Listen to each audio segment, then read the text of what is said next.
All right, welcome everybody to our latest Live Motocross podcast as we talk all things AMA, Supercross, Motocross and more, following an epic finale at Salt Lake City with Jason Thomas and special guest Ben Townley. Obviously, before we welcome them, firstly, thank you to everyone for listening and supporting the site and the podcast. We really appreciate it. We'd also like to thank our sponsors for this episode in Fly Racing and Firepower. Obviously, Fly Racing is aimed to provide customers with the very best in off-road performance products, led by the revolutionary Formula S Smart Helmet. Fly Racing continues to push innovation in safety to new levels. Never before has style and technology blended together so seamlessly as the 2025 Fly Racing lineup. Obviously, for more info, check out flyracing.com. Check out their websites, follow them on socials, and obviously cheer for all their athletes across the globe. And obviously, big congrats to Cooper Webb and the Fly Racing team for securing that 450 Supercross title on the weekend. Unreal effort. And also Firepower batteries too. Go check them out and all their excellent offerings. Obviously, they join forces with Club MX and many heavy hitters in the industry. So go check them out on socials and online. Products speak for themselves. So firstly, start with you, JT. Thanks again for taking the time to join us fresh from the finale of Supercross last weekend. Certainly a wild one to end the season. Plenty of drama and action. Yeah, it was. It's nice to have a little bit of a slow week after, 17 rounds and 18 weeks. So, yeah, we'll take a breath and regroup a little bit and then start 11 more pro motocross and then take another breath and then go into 3 playoffs and motocross nations and call it good. So, I'm just enjoying a few hours of downtime here anyway. Yeah, mate, it's going to be great. So the second half of the season, you got a few GPs thrown in there as well, which will be really Yep. cool. And obviously, big welcome to Ben Townley. Thanks for taking the time to join us as well, mate. And obviously, big shout out to your filmer and photographer, mate, Cam Duncan, for helping us get in touch with this. So how's life and thanks for joining us? Yeah, cool. It's great to be on. I'm excited to talk a bit of Supercross and motocross, do some bench racing, and just, I guess, share my thoughts sort of globally. I guess that's one thing that I guess is a point of difference from my lens really is I see a lot of the entire world really, so being from New Zealand and based in Europe, and keep obviously close eye on America as well. So yeah, I'm excited to have a chat. Yeah, mate, absolutely. Obviously, me being in Australia, you've got a pretty close eye on the Aussie scene as well, which is cool. So definitely a sort of global approach. But obviously, you blokes know each other pretty well, cross paths over the years, stateside and in Europe at various times. Obviously, been looking forward to this podcast with the attention to detail and the analysis you guys both provide. It's really elite, incredible knowledge. So start with you, JT, and then Ben, you follow up. You have a pretty decent relationship with one another. Man, honestly, I just got to kind of admire from afar. It's funny. My first memory of Ben was I raced the Supercross in Hamilton in the end of 2000, and we were down there for like 3 weeks or so. And I remember seeing Ben, and then I saw him, I think at like one of the like Taupo area resorts or whatever. But and then to kind of remember him then and follow his career through Europe and into America and on is pretty crazy. So I didn't get a lot of personal interaction, but certainly have watched him and all his successes for a very long time. So it's a really cool story. I was going to bring that up, JT. I remember being there, and I told a mate of mine, a good mate of mine, I said, I'm going to be on a podcast with JT tomorrow night. And just like, ask him about Hamilton. We call it Mystery Creek. That's the venue. Ask him about Mystery Creek and his wrestling match with Corey Sargent. Was the guy that oh, you know what? I honestly, who got in the deal was Kevin Johnson was the one that ended up getting in the whole thing. I was just kind of like standing back going, what the hell are you guys fighting about, man? We're not even making any money here. Like, it's just supposed to be fun. So I do remember that. I remember those guys going at it, but I was like standing there like scratching my head like, the hell's going on?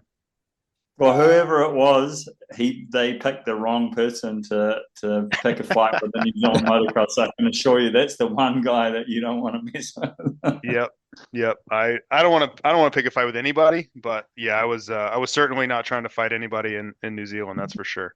No, that's awesome. Great stories. I'm sure we'll get more of them coming through. And I guess firstly, we'll touch on obviously Cooper Webb winning that 450 Supercross title. What an achievement. Obviously awesome for Fly 2 as well, like we mentioned. And he just keeps grinding away. He's got that determination, the desire to succeed, and he does what it takes to win. And it's pretty cool seeing you obviously interviewing the riders and you seeing him sort of tear up at the end there. He's had a lot of adversity to handle. Obviously more news came out about that injury to the wider audience and obviously dealing with that pressure from Chase pretty much all season. But yeah, he's a mentality monster and he got the job done as I guess we all expected. So your take, JT, then BT, you can follow on with your thoughts on Webb. Yeah, I mean, of course, it's testament to Cooper Webb's just kind of tenacity and him as a person because he's not usually the fastest guy. He usually kind of has to figure things out and outsmart everyone when he wins, and it's just how he goes about it. And I get the opportunity to talk to Coop kind of off camera, and I know his personality, and I know how funny he is and how personable he is. But I mean, if you just only ran into him on race day, and especially what you see on camera, you would never know any of that because there's so much pressure. And BTU raced on a world championship level. You can attest to the expectation and the pressure and how serious things feel. And there's literally millions of dollars at stake. So I think for him to kind of share his real emotion and how he truly is, like behind all of that, like his real persona, I thought was great for just the average person to see because you rarely ever get that from most people, especially from Webb. And I think it just showed how much it means to these guys, how much they're carrying, like how much weight they're carrying on their shoulders all season long when they're in championship contention. And you just kind of saw like all of that kind of wash off and just fall off of him in real time on camera. And I think that's, to me, the racing is awesome and it's great and all that, but like the rawness of that emotion and seeing him for who he really is and what this meant to him, I thought that was the most profound moment from the weekend for me. I don't think really I have anything to add to Cooper Webb as a champion, as a racer, and everything that, I mean, the narrative of how he goes about his racing, he's the best there is in the business about the way he does it. There's no doubt about it. I certainly think he's improved his speed. That's definitely something that he's obviously, it's the way he goes about it, right? He gets a chip on his shoulder and he wants to prove people wrong.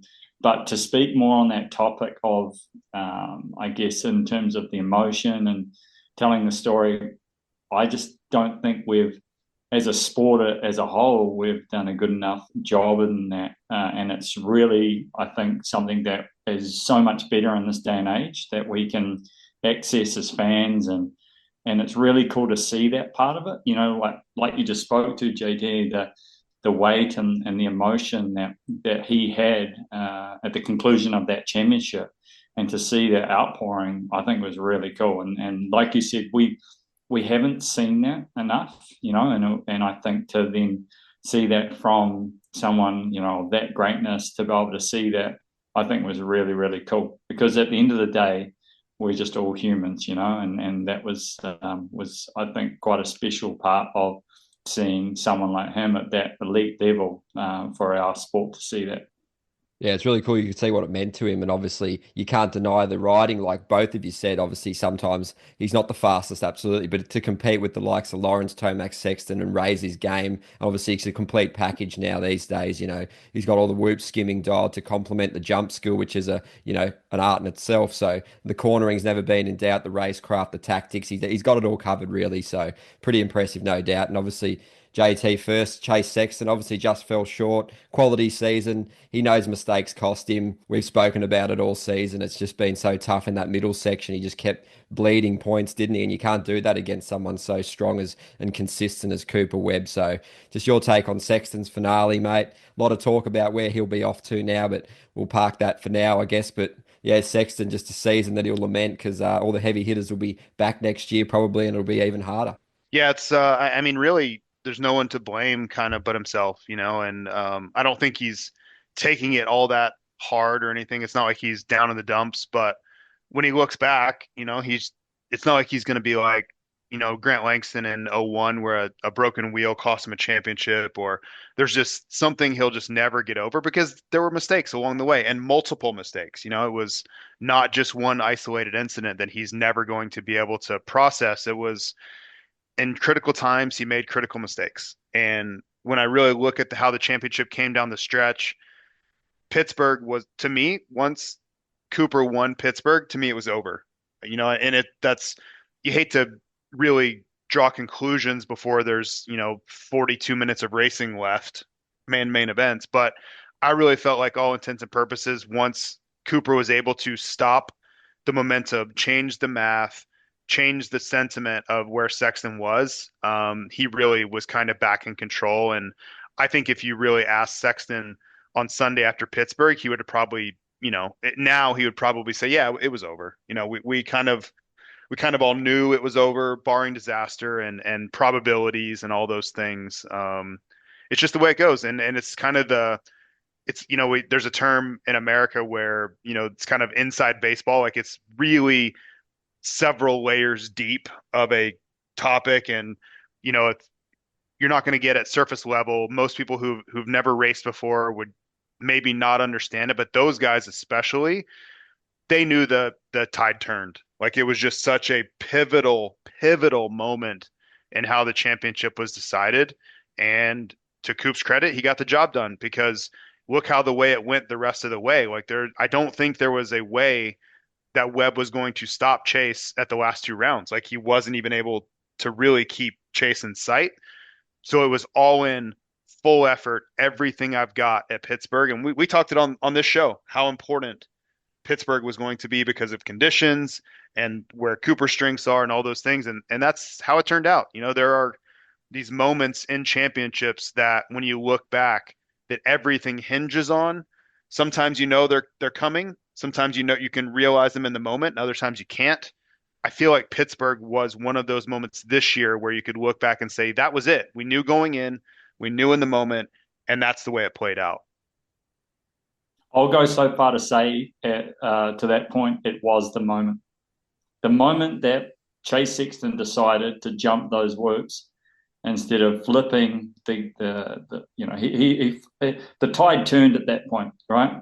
And the moment he went to jumping the whoops, that was signed and sealed. The championship was over. If Coop had a rear view mirror and could see what was going on, Morris already put the championship bonus in his bank account. Because, and this is what I want to speak to more with Chase, is I don't believe he will win straight up against guys like Cooper Webb, Eli Tomac, Jet Lawrence. Those are formidable names in our sport right now, until he has a change in his inner circle and he gets a mentor that can help him off of the bike in terms of his strategy and the way he thinks about his racing and sets a real strategy to what he's doing. And the reason I say that is because he's always made familiar mistakes now since he's been in the premier class. And yes, he has been a champion. There is no denying that. But when I look at his skill set that he has underneath him, from the way he rides the motorcycles, and physically he has to be the number one or number two, physically trained rider out there, I just don't see him being able to actually win at that level with his mental state. I really don't. He makes familiar mistakes time and time again. And also the decision making in that moment that JT was talking to, that was the end of the championship at that very point. I'll go on record and say that was it right then and there, barring anything strange and wild and weird happening after that. That was it. It was all over. And yeah, I agree with you so much. And I just, before we jump off this topic, I just want to mention, similar to Ben, speaking of that, when you hear Ricky Carmichael get really frustrated with Chase and talk about the mistakes, it's because he knows that how talented Chase is and what Chase's skill set is and what he should be capable of. And when he's coming short of that and making mistakes and making these poor decisions at critical times, I think it's so frustrating from the outside. I'm, whether Ben, Ricky, world championship level guys watching that, knowing what that guy, Chase Sexton, could and should be doing. I Sorry. think that's got to be really difficult to watch because you're like, man, you could win 75% of the races if you would get out of your own way and allow these things to happen instead of sometimes he's his own worst enemy. If he would just ride the motorcycle the way he's gifted to do, he would be incredibly hard for anybody to beat. Tomac, Jet, whoever, he would be a serious problem. And instead it's the opposite where he's almost on Webb's team sometimes against himself. It's I think it's hard for riders of your caliber and Ricky's and whoever to watch that. James Stewart, same thing.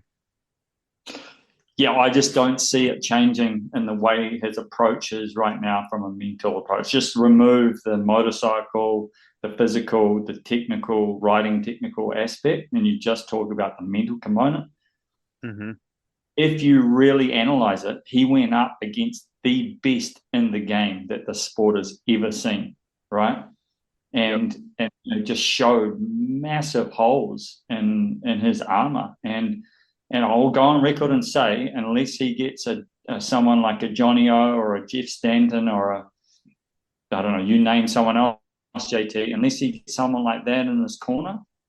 And what's strange, I thought about this today in advance of this chat was like you'd think Roger would have a really good influence, seeing the influence that he had on Ryan Dungey, and many riders, but Ryan Dungey in particular, I believe.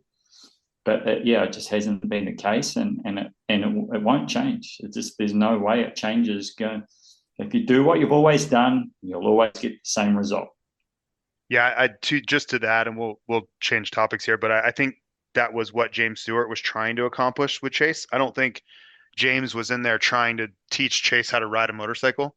He was trying to work on his mental state to turn him, almost unbeatable, and that was where they really couldn't come to terms. That's where they kind of fell apart, was trying to get there. Yeah, that's really interesting. And obviously, to close off this one, BT, just obviously a great point that you made on the approach and the shift that might be needed. Obviously, the changing of the team and the bike looks like it might be happening again. Obviously, isn't the answer because he's good on anything at this point. And the criticism, or I guess the constructive criticism, comes from knowing how good he is, like JT said, with RC. So, and I guess you were saying the riders have a lot of freedom in their programs these days. They can do a lot of, they can sort of do their own, like you see guys at PC and the KTM group doing their own thing. It's a very different world to back in the day, isn't it? Yeah, I'm probably a little more blunt. I don't have to be as PC as what Ricky is, on a national broadcast, and I just say what I see in that sense, and certainly changing colour of the plastic of his motorcycle is not the answer. No, by no means whatsoever the answer. And he was in a great group there, as in the personnel that he's working with and the ability, to have a lot of experience in a championship winning team. And unfortunately, him thinking that might be the answer is certainly not going to be. Yeah, he may go out and win, but it's not going to be through the change of his mental aspect of his racing. Yeah, it's really interesting stuff. And obviously, JT, onto your thoughts on just that 250 wild finale there. Obviously, the Hammaker Hampshire situation, Juju was thrown in there. Obviously, it all basically led to VR winning his second regional Supercross title, which is an amazing achievement. Obviously, coming from Europe, 2 titles in MX2. So, impressive achievement. Didn't necessarily win, wasn't the fastest all the time, rarely. And so, just your take on it, mate. Must have been pretty wild seeing it trackside and then interviewing those guys afterwards. What a night. Yeah, it was incredible. I mean, if you're, think about the roller coaster of emotions that Tom Vial went through, yeah, of course, during that main event, but really throughout the season, he just so many times was on the back foot.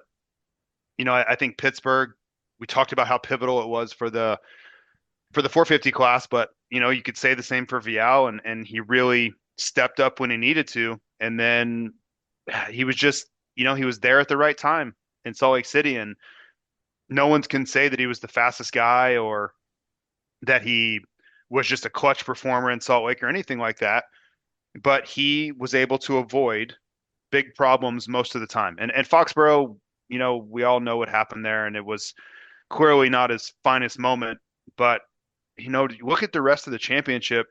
He just hung around and he didn't put himself in bad spots and he avoided trouble. And man, it has to be one of the most unlikely scenarios to win a championship that I've seen, because I mean, when he got passed not once but twice by both of those guys, I think everybody, including himself, probably wrote himself off. Like, how could you think that it was going to go your way in that scenario? Like, I just can't imagine he thought he was going to win, and then here he is, back-to-back East Coast champ. So, yeah, there's some resilience there, and you can say however unlikely it was, but there he is in the end, holding the number one plate up again.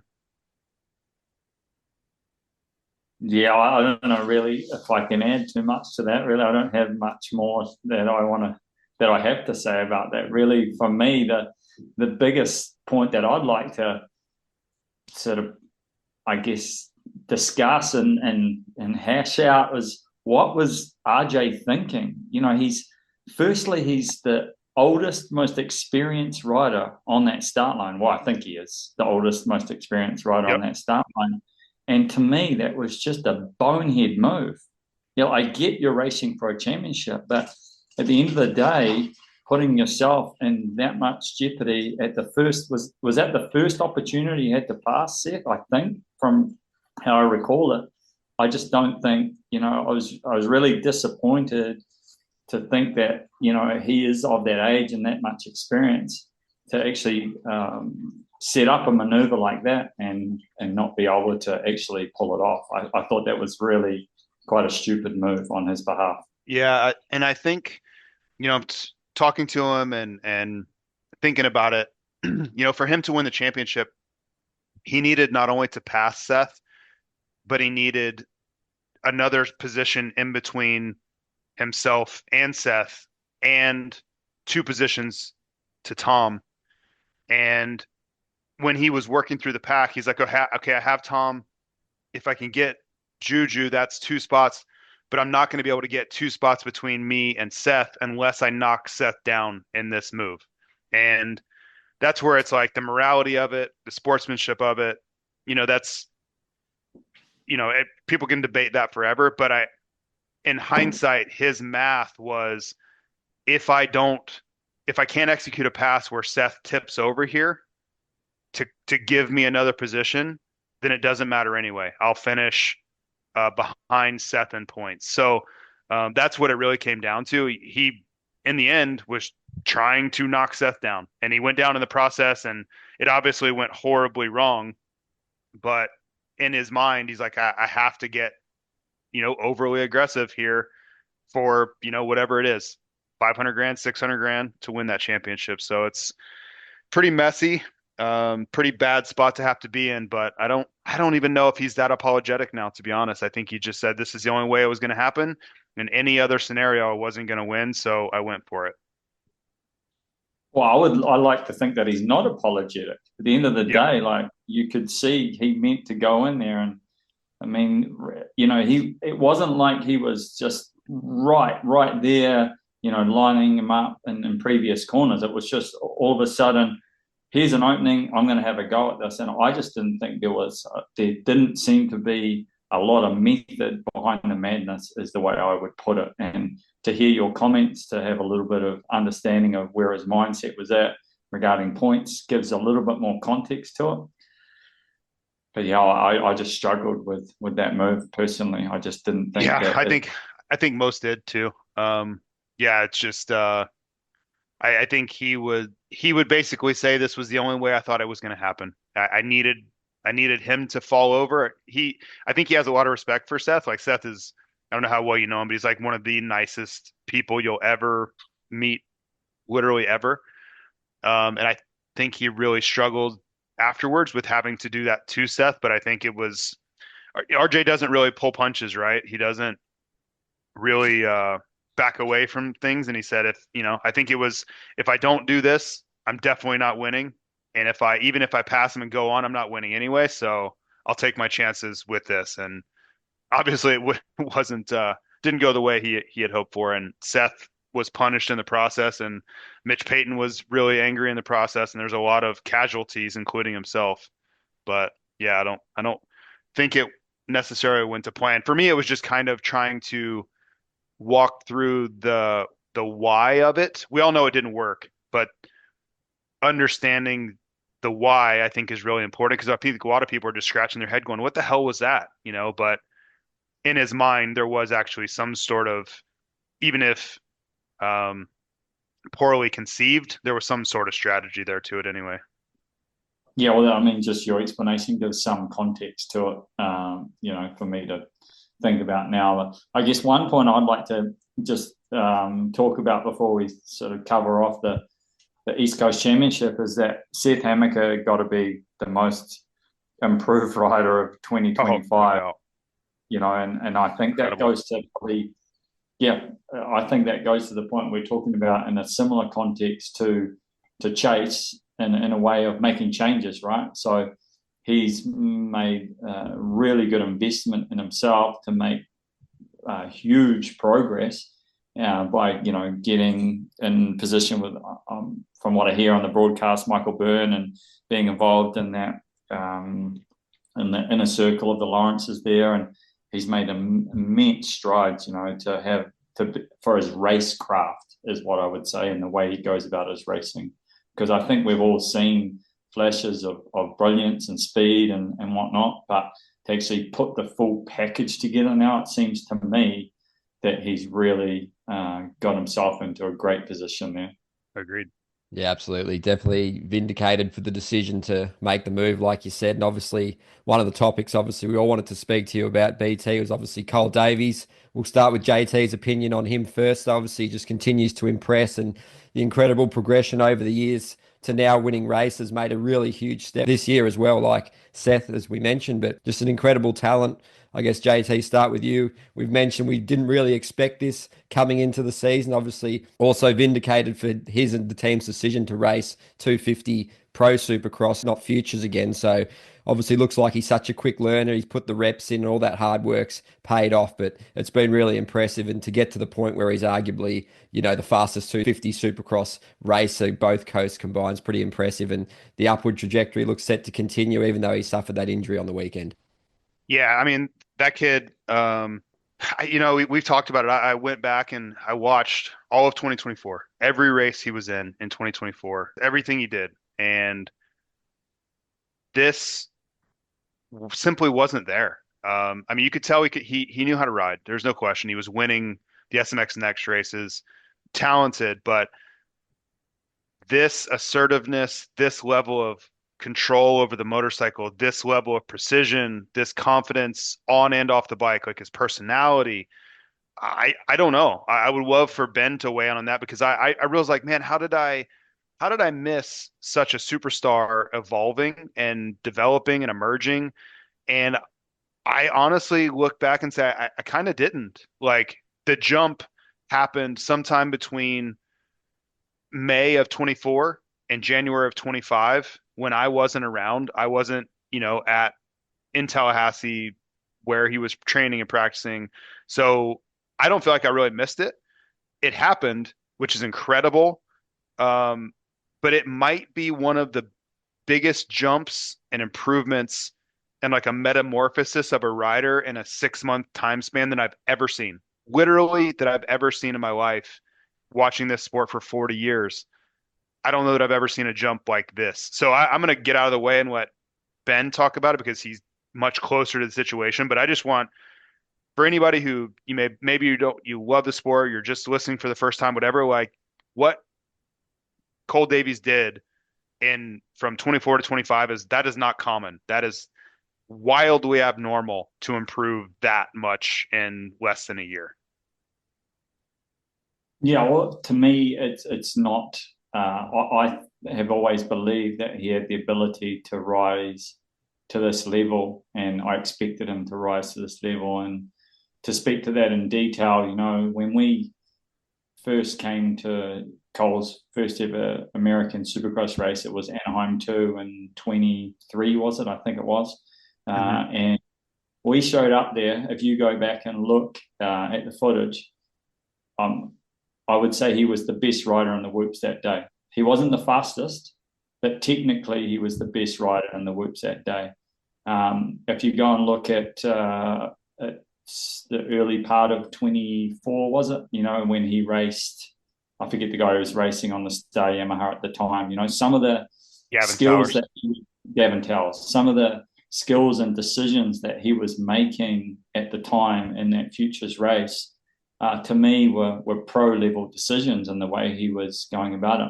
If you fast forward to Salt Lake City last year, I don't know if I'm this accurate on this, but I think he was the only rider in the SX Futures to blitz the whoops in that race. I could be wrong about that, but I think he was. I don't even think Hayden Deegan was doing that in the pro race that evening. So to me, the signs have always been there that his level of skills he was destined to be that good on a motorcycle. The thing that probably I was concerned the most about was the mental package. It is a very, very hard. I mean, you've been to New Zealand, JT, you've seen it. It's a very massive, steep curve to go from when Cole Davies arrived at Anaheim 2 in 23, he'd never been to America. You have to put yourself in his shoes and think like he's standing in the pits, rubbing shoulders with the guys under the Star truck because I know Swanee, so we're over there. He's under the PC truck because I know Mitch. I'm standing there talking to Darren Lawrence. Like this is just like his jaw's on the ground. He's paralyzed in this environment, and so the learning curve and for me the mental side of it for him and actually being able to go into the pro ranks and be able to stack up mentally for me was the biggest question mark. And immediately as we saw at the start of the season, that question mark was gone straight away. And so I've always expected that he would rise to this level in that race. And I want to speak to that more because I believe it's down to the real fine skills of riders of the likes of Cole and Jet Lawrence, because you can put him in the same category as Jet in the way that he uses his skill sets on a motorcycle. I don't believe in talent. And the reason why is because I don't know much about Jet and how he's done it, but I do know about Cole. And when Cole came to ride with me, he didn't ride the way he does on a motorcycle using his eyes and his feet in the way that he does now. He learned that through repetition, and through that he gained confidence, and from that confidence he gained speed. And so that I see that as a skill set. And what I see going forward for Cole, and I'll go on record as saying this, is that he's going to be a massive threat in the future to the premier class.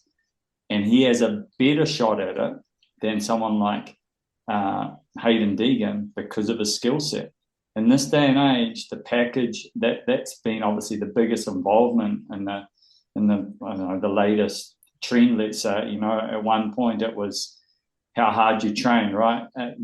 RC brought that to the table with Aldo, and then all of a sudden there was a huge emphasis with James and Chad on setting the bike up, and then the latest wave has been around technique. And to ride a motorcycle to the level that these riders do now, and that real fine 0.1% of riders, that's where the real difference is. And although someone like, if you compare Hayden and Cole right now, right, Cole's fresh to the game, Hayden's in his third year. Cole is close on speed because of his skill set, and that's going to only improve as time goes on for him. So I really think that he has an enormous future based on the trajectory that we're seeing right now through his fundamentals to allow his ceiling to be so high, and that's what you're seeing. Hard to argue it. Yeah, it's really cool to see. Obviously, you've taught him for many, many years, and he is such a fundamentally sound, technically proficient rider. And I remember hearing a podcast, might have been Gypsy that you did. You were saying guys like him and Jet, they've obviously ridden and trained like a pro since they were youngsters, and that obviously helps them fast track to when they actually become a pro. It's not such a huge step, even though, like you said, it's a massive step from New Zealand, Australia, South Africa, whoever you want to put it. And do you reckon you see obviously with MotoGP riders, any athlete really, when you're making such a big sacrifice, even your young kids and family now moving to Europe, chasing the dream, there's just that extra bit of desire and determination to make it, the appreciation of the sacrifice. You feel that too, Ben? Obviously, you're just seeing it's all coming together and that extra drive as well. So he's making it happen and it's impressive, isn't it? Yeah, I think to speak to that point around, the fact that these elite riders that we see, they're riding at a pro level at an earlier age, and they're not riding and racing like amateurs. And that's a critical difference that you're seeing in the ability for those riders to stand out and race to the level that they are. And that's you made a really, really good point about that. Yeah, I think the fact that you've seen sort of different paths as well is a major factor. I don't necessarily think that the American amateur scene is the best route in terms of racing at only X amount of events a year and spending a lot of time and effort and energy and finances, in some of these facilities. I don't believe that's a great path. I certainly believe massively in Essex Futures. When I heard about that, I think it was early in 22 that I heard that there was, on the calendar to become a part of, the pro races at X amount of events. I told Cole's parents, this is the path you need to take. That is going to showcase your ability to the American pro teams and also allow you to gain just valuable experience, racing in those stadiums and that environment. You race, you have a few weeks off, so you get to, replay it all, go through what you need to improve and have a go at it again. I think the way that environment is for those amateur riders now to then be able to progress into the pro ranks, I think it's a phenomenal environment. I think it's long overdue as well. And I don't think a lot of people realize still how good it is or how valuable it is. What do you think about that, JT? Yeah, I mean the experience is irreplaceable. It's such a accelerator for these kids' trajectory. It speeds up the process by 2 years probably. When they finally do go pro, they know the schedule, they know what the track conditions are like, they know the expectation, the pressure and like the situational aspects don't feel foreign to them. The crowd, racing at night, like all those things that you can't replicate in any other way. They've already gone through all those things. Like they literally are sitting on the starting line when the 450 heat races come off the track, so they just get all of this invaluable experience. So they don't feel like it's this out of body experience when they turn to the professional ranks. So, I think it's very similar to EMX racing. Look how well prepared they are when they move up to MX2. They can come in and get on the podium, in their first year at times. It's no different than that. It's just removing all of the uncertainties and the unfamiliarities, so their talent can really shine through instead of all the other things getting in the way of that for a year or however long that adaptation takes. Yeah, that's a really interesting point you made, just in terms of the EMX racing and what you would have seen. I think you were at Spain at the first round of the EMX, JT, and Yep. there was I don't even know how to pronounce the guy's name correctly. The guy on the Cowie MX2 rider, he qualified fastest Yep. in the MX2 race, and he has just come straight out of EMX racing, like the way in which it prepares you for the next level of racing, and it's like a step up, ladder type of a process. It's awesome, and I think to go back to the Essex Futures and the combines, that there in itself is a huge step forward for the American racing scene. That's for sure. Yeah, it's a really good topic, sort of touched on it quite a lot, but yeah, obviously the state of play in EMX is, being a catalyst for the amateur and the futures programs to really sort of ramp up and have like that framework is just so much better because, yeah, the European side, like you said, JT and BT racing on those same weekends, getting exposed to what it's all about, all that pressure, feeling it, and just, yeah, getting those reps in at that high level of gate drop. Because like the EMX 250 class, for example, I remember talking to Liam Owens and Jackson Richardson on a podcast a few weeks ago, and I believe, the top 7 guys in EMX 250 a couple of years ago all got MX2 rides. So the opportunities are there if you perform, and it's a nice platform to have, isn't it? So I guess JT, speak on that first. Yeah, I mean it's I think there are so much more opportunity now than when I was racing. Yeah, just the pathway for all of these kids is just a completely different scenario than when Ben and I were racing. So I think you're going to see a lot of young talent shine through a lot faster than maybe it did when we were, maybe 10 or 20 years ago. Yeah, and I really hope that is the case. And I think we're starting, and this year, we're really starting to see that. If you look, Juju, I mean, Hayden came through, he only did one of those races.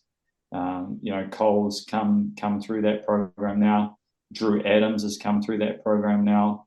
So I hope we start to see a trend of seeing younger riders in these 250 satellite programs as opposed to the 30-year-olds that we've seen now for quite a number of years, with Christian Craig and Max Anstey and RJ. And we need to start to see the shift from this program to bring these youth that are stars that are ready to be born. But I feel like we've had a shift over a number of years where we've hung on to these older riders, and rightly so, because they're performing. But this program is now preparing these riders to perform at a younger age.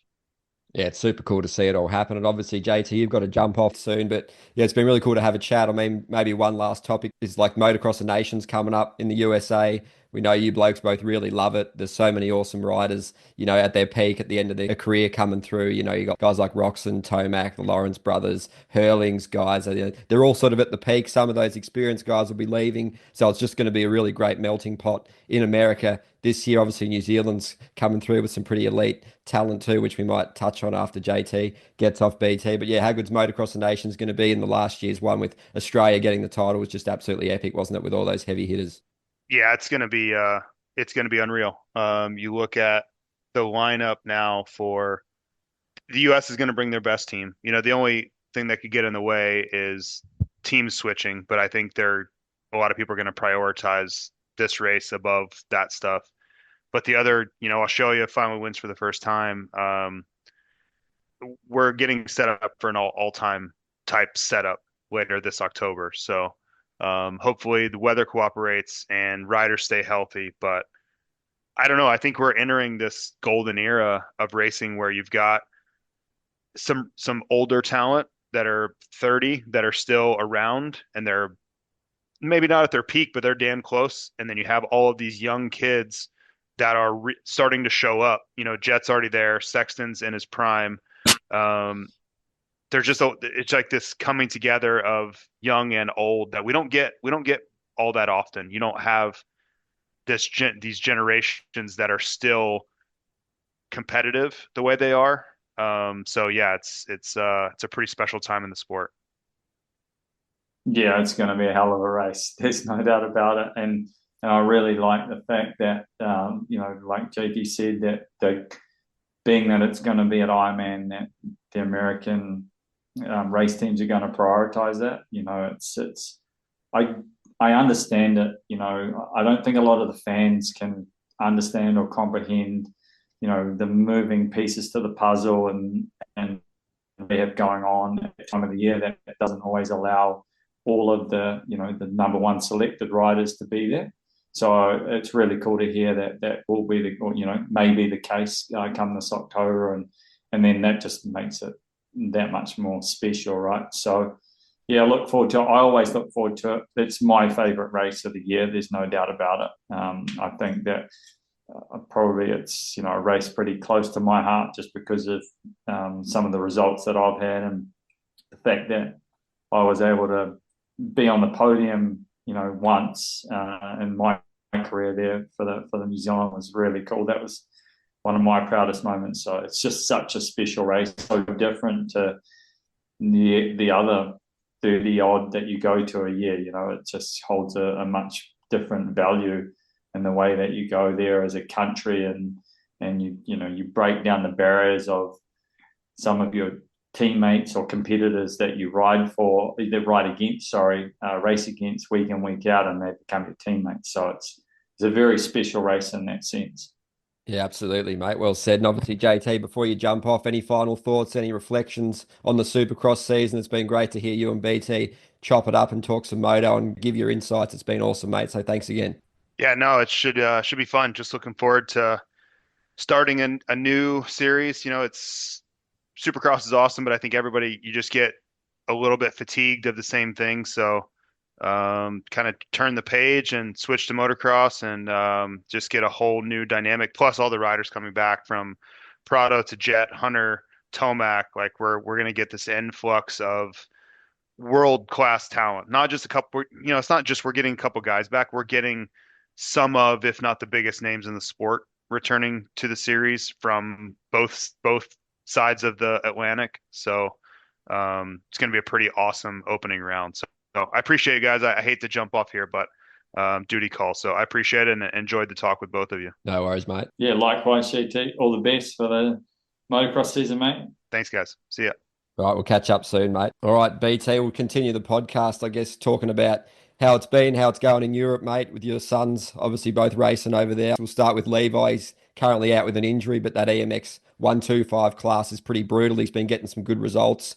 Obviously, you deserve credit for making the move and allowing him to chase the dreams. And, it's the best platform over there for the youngsters, isn't it? That EMX is like we've already spoken about. It's just crazy. So how's it all been going, mate? Everyone's loving it. The weather's probably not so great at times, but you're coming into a bit nicer period now, hopefully. So how's it all been? Yeah, firstly, just as a family, it's been an incredible time in our lives, I reckon. Just Levi's 15, Jagger's 13, our daughter's 10, going on about 19, and no, we've had just an incredible time. We've got a little caravan that we've been tying around Europe and going to the races in, and we've been based in France as we've got a small apartment there and sort of coming and going from there, and it's just been firstly very cool just to spend that time together as a family. It's life is in this day and age is pretty hectic, and it seems like it's slowed down in a sense for our family, just the amount of time we've been spent together. So that's been really cool to start with. Obviously, the main reason we were here, I guess, is Levi got the opportunity with Yamaha to move into the EMX class for a couple of years on a 2-year deal. So we decided that for at least this first year, we'd do it as a family together, and spoken to that already. So that's been great, and yeah, it's pretty cutthroat. Our class super competitive. I knew it was. I'd had a little bit of experience with Natski when I brought him over here, or when I came over with him. Sorry, when I was coaching him, and had seen that. But obviously, you come back to it and you're right at the coalface of it, and you're like, whoa, this is ultra competitive, and it just makes you rise up. It's almost like a sink or swim model in a sense, especially if you're having intentions, to be a professional racer, and it really makes you rise up. And it's been challenging for Levi. He showed some signs. I don't think he's ridden, certainly at the EMX races, I don't think he's ridden to his potential yet. I think similar to what we were talking about before with Cole, and just that enormity of travelling from New Zealand to a foreign championship and being involved in the size and the scale of what MXGP is. It's just like, yeah, it's enormous, and thousands and thousands of fans, and it's just such a different environment to be at as a racer. So I think that is a factor. I definitely think Levi, he always takes a little bit more time when he moves up to the next size motorcycle. So going from the 85 to the 125, I don't think he's fully confident with that move just yet. The next, that step up. And I think also the level of competition, racing in New Zealand and Australia, especially New Zealand, it's just based on population, right? Like there's only 5 million people, so the actual depth of competition is not huge in New Zealand, So you come over here, all of a sudden that, you know, what might be sometimes only a couple of riders to really race fiercely against New Zealand becomes 10 to 15 riders, maybe 20. You know, a bad start, it's 30 or 40 riders to battle with. And I think that's, you know, been, because what I have seen is the flashes of brilliance have come from really good starts, and then we've seen that he's somewhere near his potential. One race that did stand out, or event that did stand out, he raced the Dutch Masters, which probably had a good handful, 5 or 6 riders, including Levi, from the MX series there, and he won both the motos that day. So it really showed his capabilities that, you know, if he's comfortable and he's able to ride in his own zone, let's call it, you know, without a huge amount of outside noise going on, he can ride to his potential. So I guess to summarize it's apart from the injury, which was super, super unfortunate, apart from the injury, it's been a really cool experience for him, challenging experience, but massive in terms of learning and developing. Yeah, and unfortunately he had a really, just unfortunate mechanical kind of issue, I guess. He was finishing a qualifying lap, coming towards the finish line jump, and he was setting up to scrub it. I'll tell you how I saw it. He came up to the finish line, and I was actually timing on my stopwatch. And as he took off, it looked like an almighty scrub. And I looked down to look at my stopwatch, and I thought to myself as I looked away, like that was a little bit uncalled for, considering that wasn't a very good lap. You know, that was just my blunt thinking. Like, I'd watched the lap and thought, you shouldn't be scrubbing that hard because it didn't deserve that, is basically what I thought. And then I heard some people behind me scream, and I didn't really think about it. And I looked up and I couldn't see him, and he didn't ride into the pits, and he didn't ride in front of the pit lane. And I thought, man, where is he? He can't have come past me already. And then I looked up again, there were yellow flags, and I realized that he crashed. And then I was pissed at that point. I was like, that's ridiculous. You've crashed scrubbing. And then I got to him and he said, oh, my bike locked up. And I was like, oh, that's weird. And as it turns out, as he approached the jump face, he got a rock jammed in his chain and sprocket, and it just locked the bike up solid. To give you like an insight into how locked it was, we had to like smash the axle out of the bike with a punch and a hammer to get the axle out. It was just all locked solid. So yeah, just a super, super unfortunate scenario, really. That was Trentino, wasn't it? There's rocks under there. They put the sort of soft, they add some dirt there, like that soft stuff on top, don't they? So it's a little bit loose and unpredictable and in spots, isn't it, mate? So that's really unfortunate, isn't it? Yeah, and he broke his leg, and the outcome of it, which was sucked. And to speak to your point there, they do put a lot of really nice soil on top, but it sort of masks the rocks. And actually, as it rolled out in the 125 class, it rained overnight, and the next day, around 5 or 6 riders actually, it happened to them in corners. You know, as they were laid over, it locked the bike up. So, but just the timing of it couldn't have been worse. You got to think, what are the chances of it picking up a rock as you approach a jump face? So that is what it is. He's mending. He's 5 weeks this weekend. So we'll go for a checkup next week and sort of see what the timeline is and see what the doctors have to say. So. Yeah, hopefully he's back out there as soon as possible, mate, because he was building some good momentum, and it's obviously, like, it's hard to build back, but he's still young, got plenty of time. But I guess, how is he finding your input? Must be so valuable. You've lived there, been there, done it all. I guess it's crucial to transfer that, mate, but also the youngsters, they have to want to do the work, and they have to want to succeed, because you see so many professional athletes, their sons might not necessarily be as good as their fathers because they have a lot of resources. And so you look at Deegan, for example, he's obviously got it all, but he's got that mindset, the drive, the desire, the motivation. So it looks like your youngsters have that too, which is a testament to your parenting, mate. Obviously, like we were saying, with the fundamentals and the technique side, he's obviously dialed with that. He's already very good on sand, hard surfaces, anything can adapt to. So that holds him in good stead to have a really good career as well, mate. And you're a pretty blunt, honest bloke, so that obviously helps. There's no sort of sugarcoating anything because they need the truth to, I guess, make those gains quickly because you can't be worried about hurting feelings when you're trying to be a professional athlete, can you? Yeah, it's a really interesting sort of topic, obviously, with when you have, an ex-racer like myself, and then a son that's coming through the ranks that wants to, be a professional racer themselves. And interesting, challenging, it would be a word, it's, at the end of the day, it doesn't matter how much information and experience that I have that I can pass on. They have to want to do it, like you said. And that's so probably sometimes the challenging part, as a coach / dad role, and really getting them as an individual to separate that and say, look, here right now, because like you said, I'm quite blunt, and just separating hey, I've got my coach hat on right now.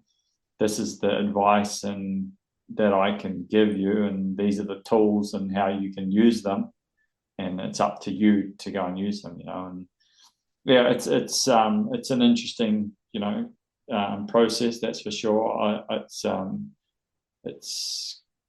It has its highs and lows, like any parent does, but at the same time, you've got to be able to really keep an even keel on it, and try to get them to understand, firstly, as a parent, that you've just got to ride those highs and lows as even as you can, and try to look at the end goal and keep focusing on moving forward and not be caught up too much right here in the moment. It's always hard, with injuries. Unfortunately, I've dealt with a few of them. I feel like I am pretty blunt to the injuries as well. It just is what it is. At the end of the day, adding too much emotion to that side of it doesn't help either.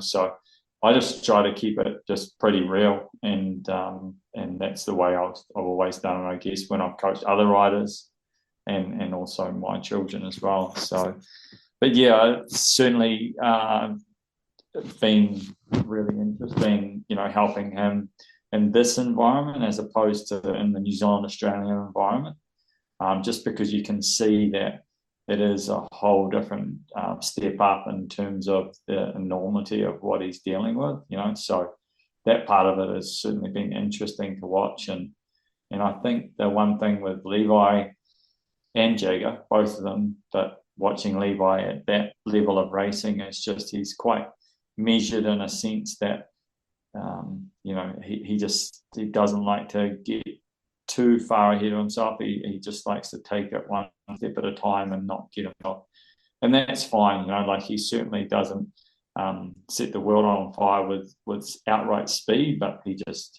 chips away at it, and that's the way he's sort of developed into doing it, I would say. That's a pretty sustainable sort of way to do things. Obviously, you see guys like Justin Cooper, Hunter Lawrence, they just chip away at it and eventually it bears fruit, So hopefully, looks like everything's going on the right track once he gets back from the injury. And it sounds like the motivation, it has to come from within and they definitely want it. So I guess you look back at 2024 was a great year for Levi, won that Junior World Championship. He won his class, didn't he? And the New Zealand team was really strong with his brother Jagger and Nico Verhoeven, who also excelled in those tough conditions. So pretty cool, statement just to show the world on that stage what a talent he is. Yep, yeah, absolutely. 2024 was a massive year for him. He did a lot of race. He was obviously successful in New Zealand with his racing results and also in Australia, despite that one DNF that he had there in Gilman. But other than that, it was really successful in Australia as well. And then to come over here and do that,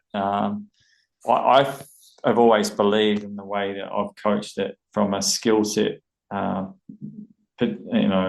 their skill set, their level or ceiling is super high, and they have the ability. Anyone that I've coached to that level, I've felt has the ability to ride at a super high level. It was just obviously whether he could adapt to riding in the sand, because it's obviously a one-off event, and adapt to riding in the sand. But we spent a lot of time in a place called Taikarea, which is a sand track in New Zealand, you could see that the signs were there for sure. And then when we got over here, he was just so into it. He had a small injury, which sort of put him off the bike for a couple of weeks. And then as soon as he got back on the bike, he just had so much determination in him. And when we got to the event, he just took it in a stride, just was like a duck to water, really. And I think in hindsight, like coming into that event, he only actually rode his bike once after the injury and the lead up to that. And then I think that also was maybe a blessing in disguise in a sense. He didn't come in with a head of steam. As he came into the weekend, every session on track, he improved, and obviously he had a blinder of a start in the first moto, which put him in a really good position. It's obviously a world championship over the course of 2 25-minute motos. It's pretty important that you stay, or firstly that you put yourself in a good position off the start, and not only the first moto but both motos, but obviously keep it on 2 wheels. And he rode fantastic, and his all around approach to the racing that weekend. Yeah, it's so cool, mate. And obviously I remember listening to a podcast with you and Sweens, the rugby player. And, like you're looking at the chances of athletes becoming professionals. I also write about European football, soccer, whatever you want to call it. It's like a 0.06% chance of a young footballer in the UK making it. And it's like, 1.65 million play the game and only 1% make it into a professional academy. And then of that 1%, only 9% make a single professional appearance. And just 1.5% make it to the Premier League. So a couple of stats there, mate. It's sort of motocross is a similar thing. Obviously, less people doing it, but it's crazy, isn't it? I've done the stats for motocross. It's 0.0s. It's nothing. It's absolutely nothing, not a blip. So yeah, it's interesting that you bring that up, in terms of the way that, the statistics look for football, because it's far less for motocross, that's for sure. Wow, it's crazy, isn't it, mate? And how's Jagger going with it all? Is he following Levi's path pretty good? Obviously, what are his plans for 2025? He's there with you now. He's riding. You were out there riding today. I guess you could touch on the frustration. I've spoken to many GP guys about how those tracks are open so late. It's pretty annoying. But yeah, just give us your take on Jagger and the track situation over there. Yeah, so the whole idea for him was to, like I touched on at the start of this, was for us to be here as a family. He has some support from Yamaha Europe with bikes, and I've managed to get a lot of support from a lot of our partners. JCR, Cruise Tune have helped the boys a lot. X-Trig, Hinson, the list goes on and on. Dr. Trim, seat covers, and it just goes on and on and on. So anyway, that support has been offered that to Jagger here in Europe, and the whole idea was that he would do all of the riding with Levi during the weekdays, but obviously when we're at the GPs, we just as a family would all go to support Levi, and if there was a week, or when there are weekends off, Jagger would race at those weekends. Well, obviously with Levi being injured, we've just basically flipped the script on that, and Jagger's raced, I think, the last 4 weekends and done 5 race events in 4 weekends. He's going on to his 6th one this weekend, 7th one the following. So he's doing plenty of racing at the moment, far more than we'd envisaged. I think we had planned like a total of 6 or 7 for him while we were here. So he's getting, way more than he bargained for, that's for sure. And it's been really cool doing that with him. He's just really lapping it up and excited about the opportunity to do that. And he did one of his first races in Denmark. He did a race, a couple in Holland, one in Belgium, one in France. So he's going to race in Germany. So he's getting a licorice, all sorts of different racing surfaces, cultures, and the way that the events might be run. It's just such a melting pot in Europe, of the way it is, from surfaces to the way they run the events to the like today the track didn't open till 2 o'clock. It's a crazy scenario. So yeah, it's been awesome for him. He's really got stuck into it, that's for sure, and he's developed. Probably similar to Levi, he's pretty steady in that growth and that progress, to be honest. Like, he hasn't made leaps and bounds, but he's just chipping away all the time. And we saw that again today, just little bits, that you can see that stand out, and he doesn't do it every lap, but, and I'm sure in a month's time, what I saw today, he'll probably be doing that every lap in that instance. So, yeah, it's been really cool giving him that opportunity while, Levi's out injured. Yeah, that's really cool, mate. Sounds like the progress is strong. And yeah, like you said, it just takes time, years and years of hard work, and just, I guess, cultivating those finer details, mate. And how are you personally enjoying life in Europe again? Do you get to enjoy the culture, the food, some of the lifestyle things a bit more? I guess, what are the negatives to go with the positives, mate? Obviously, it's probably pretty stressful as well, watching the Suns go through the racing and then having injuries and all that kind of thing. So talk on any of that. Yeah, there's not much stress, to be honest. I don't really get too worried, nervous, or anxious about the racing and injuries. It's just, like I said, it is what it is. For me personally, it's been a fantastic journey and time in our lives for Lucy and I, spending that time as a family, and the opportunity that we have to for our children to see this part of the world and experience what they're experiencing. It's incredible. It really is. We're truly very, very thankful for all the support that we have for the boys racing, and the opportunity that we're getting as a family. I've personally myself loved every minute of it. Just, I guess, I've been super busy in the past few years, just in terms of the way that COVID happened and what transpired with business, and then where that led us on the backside of it, and it just got super busy, and I was just pretty burned out, to be honest. And so this has been like just a breath of fresh air for me to probably slow life down in a sense. I mean, it might not seem like that to people, but it has been a huge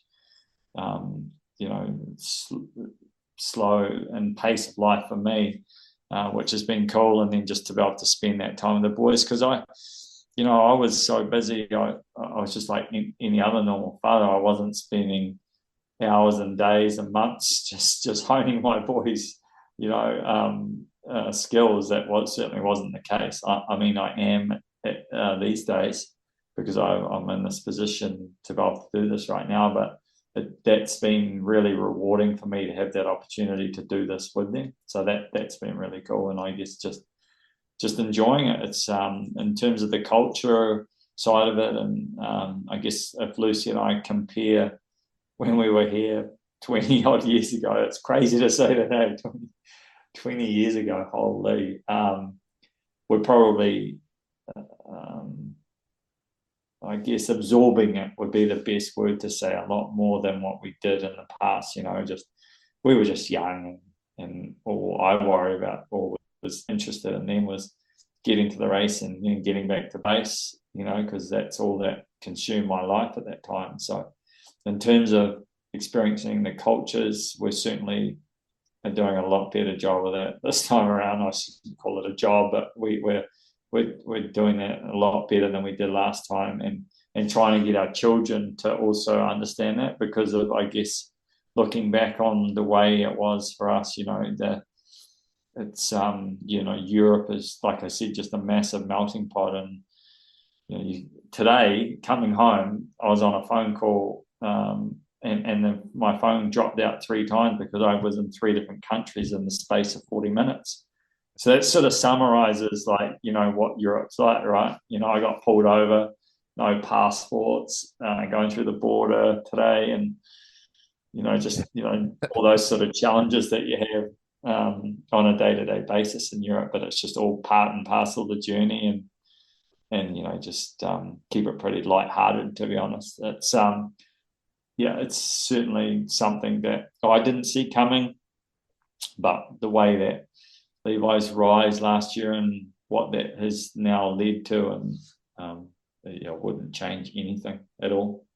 Yeah, mate. Sounds like it's been a really good move, a little bit of a refocus, recalibrate, I guess, of certain things, mate. So it's pretty awesome to see that. And it's really like special to do it as a family. So I don't know, it's probably a bit too soon to ask, but I guess there's a future aims.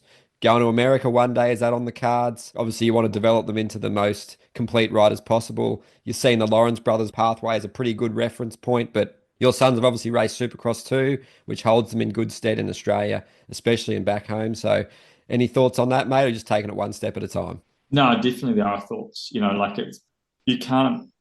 I mean, they have goals and dreams as children, teenagers to be racers, and so I want to help them in the best way that I can, and obviously can offer a lot of guidance in that sense. And I've always said and maintained this, that the EMX program and pathway is the best place to be at the age of 14, 15, 16. I don't believe the amateur scene in America, until they brought Essex Futures to the table, has been the best place to be.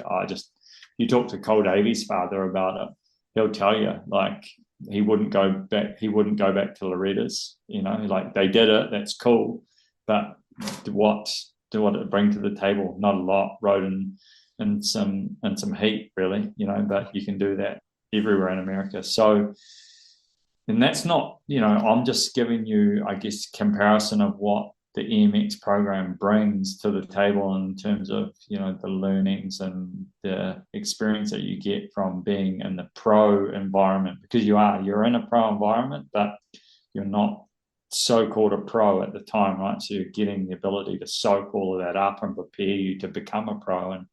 And that's why I said I've always maintained that it's the best place to be at that age. And it was always on the cards. This is obviously just fast-tracked in a major way in my view with Levi's results last year, because it was always on the cards that, if there was their intentions, like it is to become professionals, was to do some racing here this year and get some experience, just at a different level to what we're doing it, I guess. But I've also maintained that if you want to race in America, you need to be in Australia as a junior racing, because it's the best possible platform there is for juniors, whether you're in the 85 class or the SX3 category. There's just no better platform to prepare for that. I think France has something in that similar sort of nature, but it's certainly not in a stadium like it is at the same level of a promoted event, let's call it. So I just am a huge believer in the Australian Supercross series, and we'll be back there for that again this year. And I guess just using Cole's progression, in terms of racing in the SX3 category, and then looking to do some SX Future racing with Levi, and then Jagger will just be on the same type of program, just a couple of years behind in age, So, yes, to answer your question, I don't want to ever, I will never tell them this is what you should or shouldn't do in terms of where you want to choose. If you become a professional, that's a very big if, because that's a lot of water to cross under that bridge to get to that level. But if you become a professional, then that's their decision at that point in time. If they want to be a professional in Europe or America or Australia, at the end of the day, that's up to them and the level that they want to commit to and strive to achieve, I guess, So to me, it's just right now, this journey, which will be, 2 to 3 years, this journey is all about giving them experience in all of those different levels of racing and different countries and platforms, so that they can then progress and be in a position where they can, hopefully they have the skill set and the opportunity to decide what they'd like to do to pursue their career, really, is what I'm trying to achieve with them.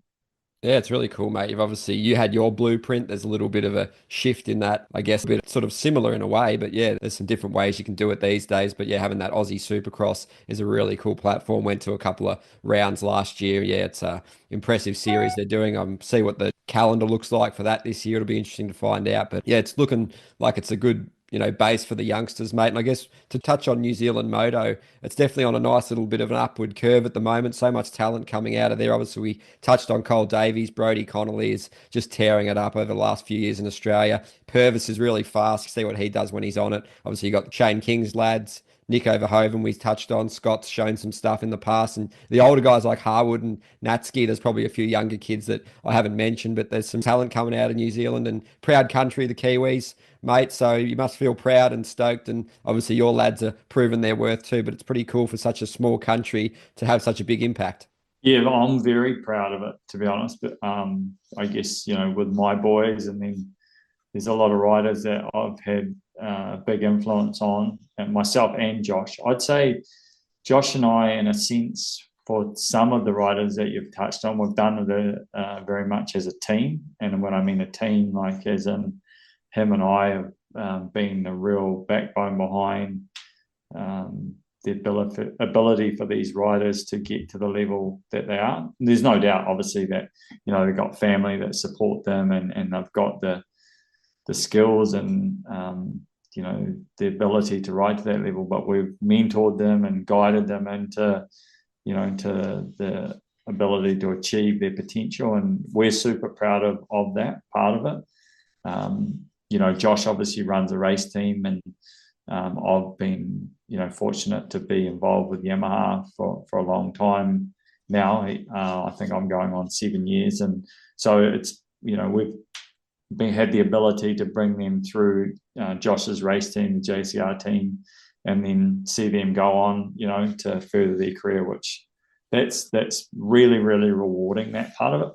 In a sense, it sucks because Josh is running a professional race team, and they do go on further, and you have to say goodbye to them. But Josh has always maintained that that's really what the goal is to achieve that with riders. So yeah, super rewarding that. And I've been, I guess, in the past 7 or 8 years since I basically retired from professional racing myself, I've been and done a lot of coaching, and all of my coaching's been based on youth, and have had a huge influence in that. The riders that you've mentioned there coming up through the ranks, and I've really enjoyed that. It's been rewarding as well for a lot of the parents that have really trusted in me and allowed me to guide them, not just with their riders' skills, but guide them, on the journey as well, and I've obviously, being based in Europe here now for this season, I'm not doing that any further, but it's certainly really, I guess I'm proud as a Kiwi to see where the sport's at right now, because I feel like I've really pushed the sport in a sense, like I've almost put it on my back and said, hey, we're good enough. We can do better than what we have been doing. There was a huge lull. Obviously, I had my best year, the late 2000s, and then apart from Catherine Prum, and then Courtney came along, and the women's scene, there wasn't a lot happening, in terms of males coming out through the New Zealand, racing scene. And then Natsuki came along, and I could see that he had a lot of, potential. There was some stuff there, and then he was the first rider to jump out, and then there was a bit of a gap again, and now obviously there's a big influx coming along. You would see that in Australian shores, with the amount of riders that certainly are now back at the highest level in the pro domain, but also coming through the junior ranks as well, because Australia's got a great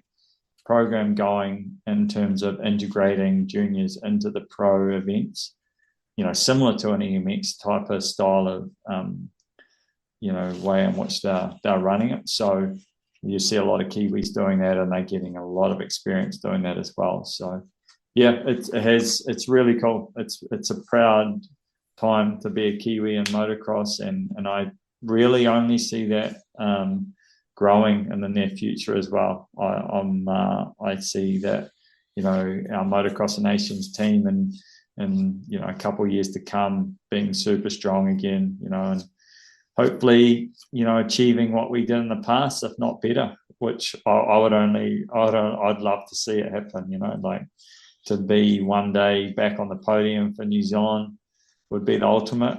The only way to cap that would be to win the damn thing. That would be a long shot for New Zealand, but, never say never. Yeah, mate, as an Aussie, we won it for the first time last year. It'd be great to have another name up there in New Zealand. It'd be, even though there's a rivalry going on there, it'd just be awesome, mate. And I guess it is satisfying for you to give back to the sport in that way and help these young riders and, use your knowledge that you've forged over the years to really help them, because it can really speed things up when you got a coach like yourself that's so focused on getting the building blocks in place, mate. So that's obviously a cool aspect as well.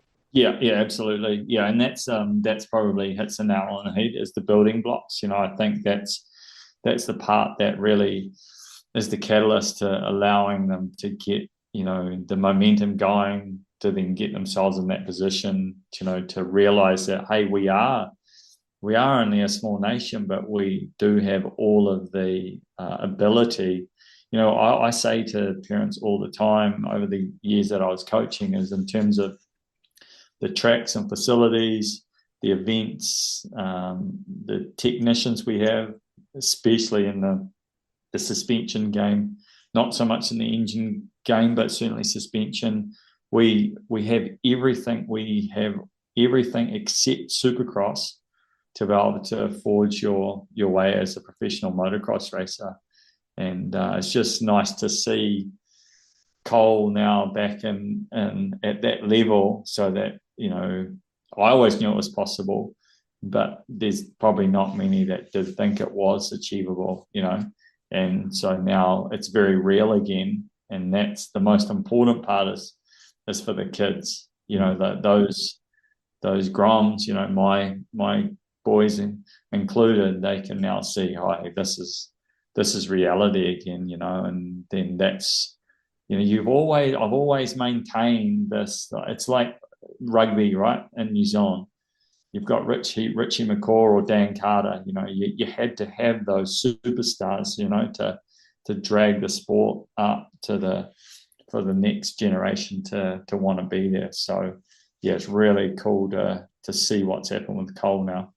Yeah, it's super cool. And obviously, from a soccer perspective, you look at Chris Wood, New Zealander, he's got 20 Premier League goals this year, fourth in the scoring charts, from Auckland, and then, moves to the UK 15 years ago, and he's just loving it, one of the premier strikers in the league. So it's pretty cool when you see that. And like you said, it's all good for the kids to really motivate them and know that there is a pathway and a proven formula to get there, mate. So yeah, pretty cool stuff. But I guess from your transition, a couple more questions, mate, because you probably flat out, we'll let you go in a bit. But just your transition from racing, I guess, to focusing on things like business interests, your son's racing. Was it a hard shift? Because, you look at you and JT have done it really well, but other guys, it's a struggle. It's easier said than done. You miss out on that sort of adrenaline, feeling the pressure, the nerves. You look like you're pretty calm about it all, mate, and just taking it in your stride. But it can be a process that's quite challenging, can't it? Oh, it's super challenging. Don't let my transition fool you whatsoever. It's extremely challenging. I would still race now if I could, and I guess you just get to sort of a point in life where things change and priorities change with children, and the age you're at and where your body's at and whatnot, but certainly it is challenging. I guess as an athlete, especially in an individual sport, it's challenging because you're quite a selfish individual in a sense, so that's a really tough part. And then I think something that is unique for motocross and supercross riders, professional motocross riders from New Zealand, maybe not so much from Australia, but the industry just doesn't exist at the level where you can be involved in it to the extent that you were internationally, if that makes sense. Like it's just not there in that sense. So and I always was pretty interested in other parts of life as well. Once I was post racing and we got into tourism, obviously that sort of buckled pretty hard with COVID, and now we're into some other business interests as well. But at the same time, it's also, I've been still, I guess, hands in racing a lot because my boys, were pretty interested in it from a very young age. And so I've remained, with pretty firmly with, I was about to say 1 foot in racing, but pretty firmly with both feet in racing, to be honest. And not that I have any regrets on that at all. I mean, as a parent, I'm just stoked to support, the boys with racing and my daughter and whatever interest she has. So, that's been a really enjoyable, journey, just being a part of their sports and what they're choosing to do. Yeah, mate, it's exciting times. A lot on your plate, it seems, but it looks like you're managing it all pretty well, mate. And I guess a couple more before we go. Just your thoughts on the pro motocross season starting in America. I guess in a little over a week's time, it's going to be awesome seeing Prado returning. Obviously, you know what a talent he is firsthand. Tomac, Sexton, the Lawrence brothers, AP, Justin Cooper. It's going to be box office, mate. Are you excited? Yeah, I'm super excited. We get Eli back, both Lawrences back. Prado into the mixer. I don't not buying into Prado being as competitive as what people think. Like, it's a massive jump, man, to go from European racing to American. Add in off the back of an injury now as well. So, the momentum of that shift would be tough, from a confidence perspective. And I think the biggest factor is people need to take into context is he rode an Austrian motorcycle for his entire life. And they're very different bikes in the way that they're set up and the way they perform. And so you take that all into the mixing pot there for him, and there's a lot to actually be able to manifest a high-end result that people are talking about. I don't see it happening. And I'll also say, from what I have seen online, whether he's not riding at 100%, he doesn't look like he's anywhere close to what the level needs to be from what I've seen. Now, he might be riding at a public track and he might be, slightly reserved, but from what I've seen, that ain't going to do it. So it'll be really interesting because there's a lot of people that have the mindset or thoughts, down the thinking that he's going to come in there and be super competitive to win that series. Now, he may prove me wrong, but I don't see that happening at the moment, just based on if you take all of that into context. Yeah, it's really cool. Got a little bit off topic there, but when you threw in his name, I mean, to give you an idea, he wasn't in my sort of thinking until you brought it up. Like, I just don't, I think, will he be competitive in the top 5? Yep, definitely. But, Jet Lawrence, Eli Tomac, Chase Sexton, those guys, firstly, have been in that environment now for a very, very long time. They're very well accustomed with their motorcycles. And, I know Jet's coming off the back of an injury. There's no doubt that Eli physically is an insane specimen. So, yeah, it'll be interesting to see if he can put himself in that conversation. Yeah, well, mate, you've lived it, haven't you? So it's a really good insight there for sure. And I guess, it hasn't really gone to plan so far, the Supercross crash, and then obviously having to come back from the injury. But, it is a lot to handle, isn't it? Like, you've seen it, mate, been there, done it. It needs time to adjust to the schedule, obviously the one-day format in pro motocross. You got to get all these tracks dialed really quickly. It will be epic to see how it goes, but it's a big transition. And I guess it's probably unreasonable to expect him to be fighting for the title when you look at it, put all the stuff we've just said together, and it's, he's used to winning. He'll have to shift the mindset, and does that breed a little bit of lack of confidence? So the approach will be really interesting to see. He's a very confident from within guy. He's sort of softly spoken, but he's got that fierce desire, and he wants to be the man, and he wants to make it work. So putting that all together, it should make for a pretty interesting season. Yeah, one of the most important parts that you just referenced there is the one-day format, in the sense that I've been talking to Cole about this in recent weeks, and obviously because it's, he's injured now, but prior to the injury, just discussing his approach to these events, and clearly from a skill set perspective, if you reference Cole in the 250s and Jorge in the 450s, they're both contenders, right, in terms of the caliber of riders they are. But when you go to pro motocross, those racetracks have been on the calendar since we can remember. You and I grew up watching those on cassette tapes, or whatever you call them.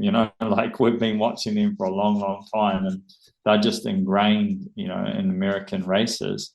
And so, if you then jump into the boots of Cole and Jorge, to be able to show up and actually only have, I think it's like a 10-minute practice, free practice, green flags, wave for another 10 of qualifying, and then you get a second session of 20 minutes maybe, or 15. That's not much track time before they drop the gate, and that's what I was mentoring Cole about, is just doing as much homework in this day and age as you can on YouTube. Cole actually reckons he plays some video game that he reckons is super like real life, which I said, whatever. I said to him, mate, I'm old, I'm 40, whatever it takes, but is what I said to him. But I just said, truth, if you watch back the footage from the past 5 years, you can see that, despite a weather event, they're pretty consistent the way those tracks, develop and over the course of the day. But yeah, that's certainly going to be the hardest task for riders like Cole and Jorge to be able to, get themselves up to the race speed that a lot of those American riders will be comfortable doing on those tracks immediately. Yeah, a lot of speed going on those sort of wider layouts than you get per se. Maybe Parlour's a little bit different, but the GP tracks, a lot of them are quite tight and narrow and snaky, whereas you can really stretch things out in America more so. But yeah, like you said, that you touched on Cole in the 250 class. He'll obviously be coming back into the season probably after a month or two or whatever his recovery time is. But it's going to be awesome too with Deegan's going to be the clear favourite, but Hammaker, Vial, Hymas, Shimoda, Kitchen, Anstey, Smith, Shock, Mosman, Faulkner, and even Harrop coming from the MX2. It's going to be pretty cool, mate. There's big names in there, not all necessarily particularly exceptional outdoors, but it's always like 15 to 20 factory bikes just going at it. Yeah. It's pretty cool seeing the melting pot of the 250 class not separated. Yeah, it always is. And I think, you'd have to, give a nod to Hayden in terms of, just his outright raw speed and what he's shown in the past couple of seasons in pro motocross. But after that, I would like to say that it's going to be a licorice, all sorts of second to 10th place positions, and that's cool for the sport as fans.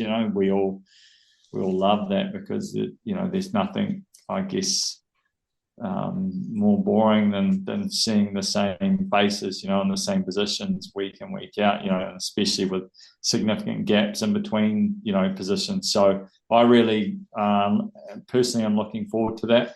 I like that. And when it comes to pro motocross, it's nothing like it from what I've experienced in America. Those tracks, like you said, they're what we've dreamed of, and the way they prepare them and the way they develop and the jumps. And yeah, it's a very, very cool series to be a part of, that one. Yeah, absolutely, mate. And last one, mate, I'll got to host more questions, but we'll save them for another time. But just the MX2 age rule at 23, really interested. You sort of get a lot of opinions on this, but yeah, it's pretty tough for guys that have injuries or adversity in their career. And you look at America and you got guys that are around that 30 mark, like we were talking, Smith, Hampshire. They make a quality living racing 250s for years. The Martin brothers, for example, Christian Craig even. And it's, it just takes a lot of people out of the sport, and especially it's sort of compounded in the GPs because a lot of the guys don't have that Supercross backing or background. So it just makes it really tough. I guess you got to quickly either, you either race a British style championship or ADAC or go to MXGP. And then if you're not on a factory bike, everything's just sort of snowballs, like you said, mate. So it's a really tough thing, isn't it? Do they extend it to 25? Do they leave it open slather and maybe get some more American guys coming over? It's a tough one to manage. A lot of opinions. What's yours? I don't actually know. Like, I genuinely have an opinion on most things in life. I'm pretty, and I'm pretty heavy on my opinion, but I don't actually know. It's a weird scenario right now. Like, there's only 20 riders on the line in an MX2 Grand Prix race, which I can't sort of understand how that's even the case to start with, So, and then you bring in, the age cap rule in there as well, and like a guy like Thibaut Benistant, right? Where does he go next year? Like, like where does he go? He's right now in a factory ride for Yamaha here. He's probably on, I would say, pretty good money in terms of, he's would have been one of the title favourites, in the past couple of years, and Yamaha's number one shot at a world championship, and all of a sudden he's going to just potentially, I'm not going to say vanish, but he's certainly not got, probably a home of that level to go to here in motocross in the MXGP class. So, yeah, it's a bit of a weird one. I don't know if as a sport we've got it right, to be honest with you. I don't know if we've got it right. Like as an example, this sort of shifting slightly, but in terms of like, for example, for Cole, I know we haven't touched on his on the Salt Lake City thing, and I'm not trying to go there whatsoever. But I said to him, one of the biggest silver linings that happened in that incident between yourself and Deegan, Cole, is that you took yourself out of the championship. You couldn't win it. And I said, that's the very best thing that could have happened, because if you'd somehow miraculously won that championship, you'd only have another 12 months in Supercross and you'd be up to 450s. I said, like, that's a major silver lining here, kid. So I don't know if we've got things like that quite right. Like, let's just say, for example, Cole won this year and then he gets 1 year to defend and he's got to go up. Is he ready to race in the premier division in our sport? Well, I don't think he is, but our sport is saying that he is. I don't know. I don't know if we've got that quite right, that part of it. So yeah, it's a good question you raise, but I certainly don't have the answer for it. And take a bit of thinking about how. Well, yeah, I mean, clearly it takes a bit of thinking. We haven't got it right, so we all need to put our heads together on what that should look like. Lee. Yeah, because the EMX 250 class is just stacked, and it's kind of like a lot of those guys we've touched on, they go straight in and they're competitive, do wildcard weekends. It's nuts, man. There's a queue out the gate. It's nuts. It's a queue, literally a queue out the gate to get into those EMX classes. Yeah, it's crazy, isn't it, mate? Yeah, obviously there's a thirst and desire to race them, and it's just you want to translate that into the MX2 class, but there's obviously, like we've said, there's that fear or that sort of apprehension. There's a hurdle there. Yeah, and I'll sort of just stay to my lane over here, to be honest, and so I'm not really sure what that hurdle is, but you're bang on the money there. Some type of apprehension there. Yeah. It's an interesting one, and obviously we may as well just finish on touching on the Cole Davies Deegan incident. It was sort of universally considered it was not really a dirty move or anything. It was just the whole package with Deegan, the way he'd been building up to it. He had the incident with him earlier in the day, and just the incident with pretty much most riders on the gate this season, it seems. But the ceiling and maybe there's a little bit of threat there for Deegan on Cole, seeing his teammate rise so quickly and arguably being more accomplished out him on Supercross as a discipline, despite not having, I guess, maybe the pathway Deegan has. He was like the man. He wants to put a flex on everyone. So it's an interesting one. You can see them separating the coasts next year for sure at Star Racing, but it's pretty impressive that he's already kind of surpassed all these guys like Deegan and Juju and Shimoda so quickly in his rookie season, isn't it? Yeah, crazy stats. You see that one that came out with the pie chart there, and they had him at 90 laps led, was it, or something crazy? Something great. I think going into the final round, I saw a stat was 50.5% of laps led out of the class for the West Coast. That's for sure. Yeah, look, I don't view that pass any different to like you said, how it's sort of universally being discussed. At the end of the day, I can give you a little bit of insight from Cole's perspective, right? And I talked to Cole after the previous round that he won, and Deegan got close to him. Was it Indianapolis maybe? I can't remember where it was.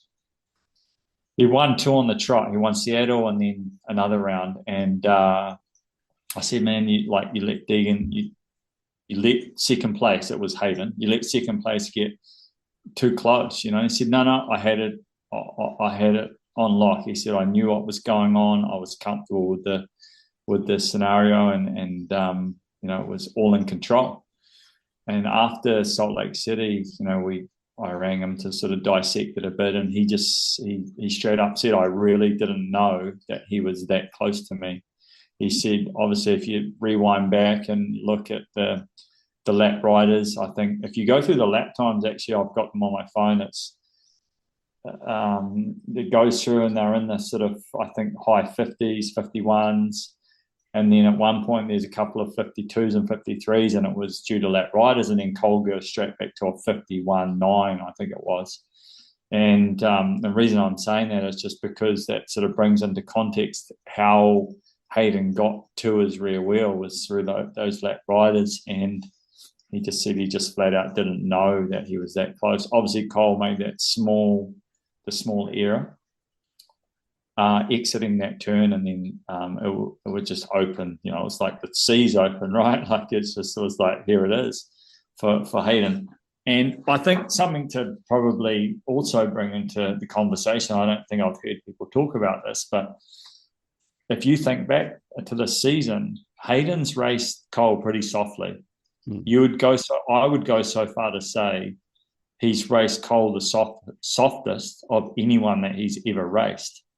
And I haven't talked to Cole about this, but I would think that he's probably, Cole's pretty young and potentially a little naive to this, in a sense that, he may have thought, well, hey, he might not race me like he does anyone else. And I've, had not talked to him about this, but, Hayden's going to race any person, teammate or not. Like he's out there to win, and so he should be. And I would also say to Cole that if that was you and the shoe was on the other foot, you would race him the same. And really, it wasn't a dirty pass. It wasn't, overly aggressive in any sense of the imagination. So I think Cole, he'll learn from that. He's a very quick learner. That's one thing, that just in my experience with him, he's sort of, his brain works similar to a computer in a sense where he's able to then take the information and process it through, and you'll see a better version of himself in those scenarios in the future, I'm sure. So it's crazy, that these couple of eras, let's call them judgment eras, have happened in the finals. It takes the shine off it in a sense, because those are the eras that we thought we might, or you would suggest would happen with a rookie at round 1 or 2 type of thing, but it's just part of the game, and unfortunately it's happened, and he'll just, learn from it and become a better racer. And there's no doubt that he will, be able to do that, with the way that he's able to the way he's been able to progress, throughout his early part of his career. Yeah, it's pretty impressive. And obviously, Deegan has been very complimentary to him on, social posts, post-race interviews. They seem to have a decent friendship. But I guess out there in racing, teammates don't really exist. And even more so in the case of someone like Deegan, he's just all about winning and doing what he can for himself, like most people. But yeah, it's a pretty cool, I guess, dynamic to follow as time progresses and they progress and into the 450 class that, whether they get separated one day, because you'd imagine a lot of those teams are gunning for Cole and Deegan and throwing big money at him. So we'll watch this space on that one too. Yeah, Cole has got to be aware of that. It's situational, right, with every rider, and he has to know how he races Cole as opposed to racing Juju or whoever it is. He's going to race those two specifically. He's going to race them for Andrew Adams for a very, very long time. And then he's also going to, in time to come, be in the mixer there with some very experienced riders as well that have been seasoned champions. So it's just, I guess, the way that you apply your racecraft, and like I said, it becomes situational with the riders that you're racing, and how you go about racing them, and that just comes with experience, and trying to absorb that as quick as you can to then apply it the next time that you're in that scenario, really. Yeah, it's awesome, mate. We'll wrap this one up there because we've almost getting pretty close to 2 hours. You probably want to go and have some time with the family, mate. But any final thoughts? Really appreciate you coming on to chat. We've got, maybe in the future, if you want to jump on, you're welcome, mate. So yeah, just any final thoughts? It's been great to get your thoughts on a range of topics with JT as well.